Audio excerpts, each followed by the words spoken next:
narito na naman tayo para sa isang napaka-sweet at nakakakilig na love story nila Kalingap Edu at Ate Viancy. Ulat mo ay aking makilala.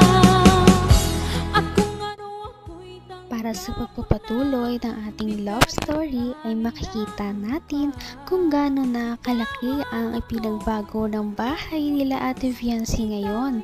Dahil kahit na maulan, bumagyo man, ano man ang mangyayari ay patuloy pa rin talaga ang paggawa ng mga karpintero para sa bahay nila Ate Viancy.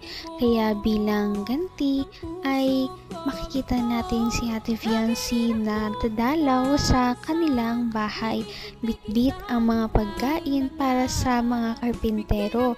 Kaya makikita natin kung gaano talaga siya kabait at gaano kabait ang kanyang puso at hindi talaga siya nakakalimot sa mga taong tumutulong sa kanya. At ito na nga ang mga nangyari.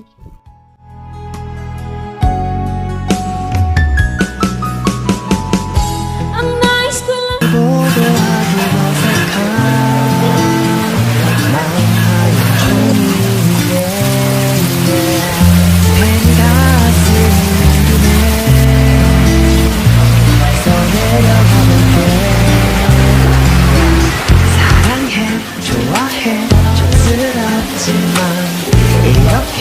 고백해 맛은 없어도 난 지금 진지해 장난하는데 유치해 미안해 하지만 내 Uy, dyan si Biancy.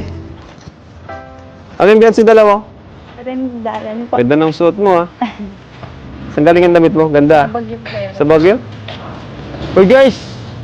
Kayo to? Sa mga Ha? Karpintero? Ay, grabe. Oh, ikaw magbigay. Eds! Yung Eds! Tulungan mo, Eds. Ah. Tulong. Kailangan tulong. Sa paglalakad. Ano? Di ka nagpasok. Ano ka tayo? pangipasok. Ganda ng bahay mo. Ay. Ganda pa lang ginagawa mo, no? Taga-hatid. Taga-hatid ng pagkain. Ano yan? Para kanino ba yan?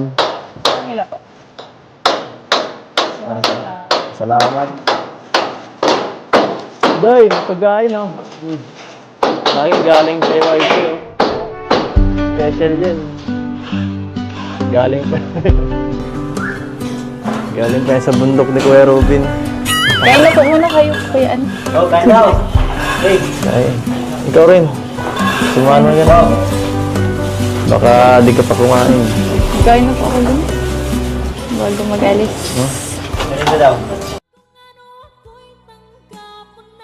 Napakabait talaga ni Viancy, no?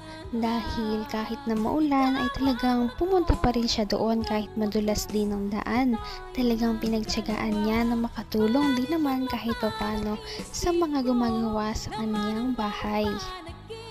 Hindi talaga tayo mali ng taong sinuportahan. Galing pa sa bundok ni Kuya Robin. Kaya na po muna kayo, Kuya An. Ay, ikaw rin. Sumano yan. Baka di ka pa kumain. Gawin na po ako dun. Bago mag-alis. Tapos, dumi. Dumi na, oh. House tour mo ako. House tour. Ngayon lang ako ulit Ha? nakapunta. Kanina pa ako dito. Hindi ako pumapasok. Hinihintay kita, eh. Bakit naman po? Siyempre, pa-house tour mo ako. Pakita mo saan pwesto ko dito. Sobrang ganda na po pala. Tatapos na po pala ito. Kaya nga, eh. Thank you Ngayon ko po lang- sa ano, Kuya Rab. Kuya Van. Ngayon ko lang rin ito nakita, itong ganitong ano, sa loob. Di ako napasok pag naano dito, eh. Para surprise. Oo nga. Tara po, pasukin na. Tara, pasukin mo. Pasukin natin. Grabe, laki. Taas, oh. Grabe. Siguro pag ano, pwede ka dito magpaano, mag-party. Lagi, ano. Birthday. Oo, ang laki, oh. Parang dito may ano, parang hallway na to. Taas. Grabe.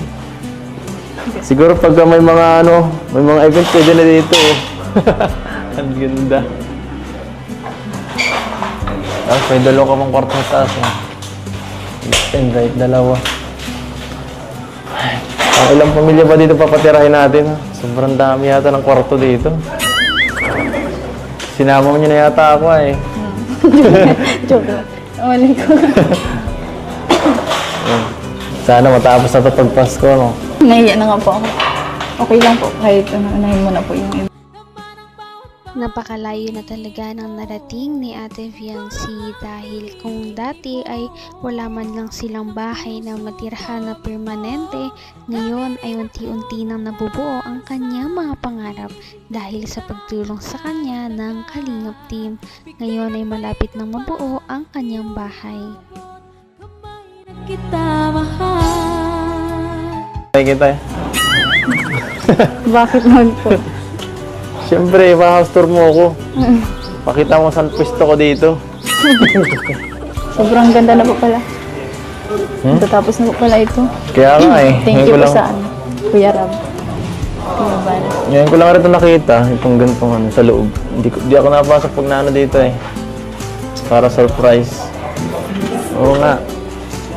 Tara po, pasukin na. Tara, pasukin mo. Pasukin natin.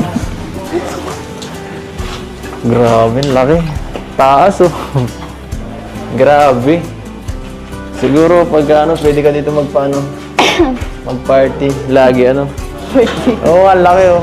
Parang dito may ano, parang hallway na to. Taas. Grabe.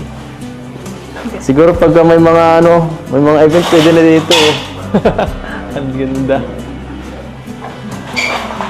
Tapos may dalawa ka pang kwarto sa taas oh. Left and right, dalawa. Ang ilang pamilya ba dito papatirahin natin? Sobrang dami yata ng kwarto dito. Sinama mo niyo na yata ako eh. Joke lang. Mali ko. Sana matapos na ito pag Pasko, no? Nahiya na nga po ako. Okay lang po, kahit unahin mo na po yung iba. Ha? Kahit doon po kami muna ulit magpasko sa bahay. Ha? Sa bahay namin. Huwag na. Tapusin na natin to. Papatagalin mo pa eh. Sa akin, hindi ka nahihiya. Napapagod ako. Pinapahirapan mo ako. Layo-layo nun. Abot ako alas 12 kagabi. Sorry na, bossing. Mas maigi dito. Mga 15 minutes lang. Okay na. Bilis lang. Kahit pabalik-balik ako dito. Ganda dito. Pero Para sa mga hindi nakakaalam, ang bahay ni Ate Fiancy ay talagang one of a kind dahil sa buong istorya ng pagpapagawa ng Kalingap Team sa kanilang mga beneficiaries, ang bahay lang ni Ate Fiancy ang nagkaroon ng groundbreaking ceremony at nagkakaroon ng 2 palapag. Kaya sobrang swerte talaga ni Ate Fiancy. Ngunit pinapatunayan naman niya na deserve niya talaga ito. Abot kamay na kita.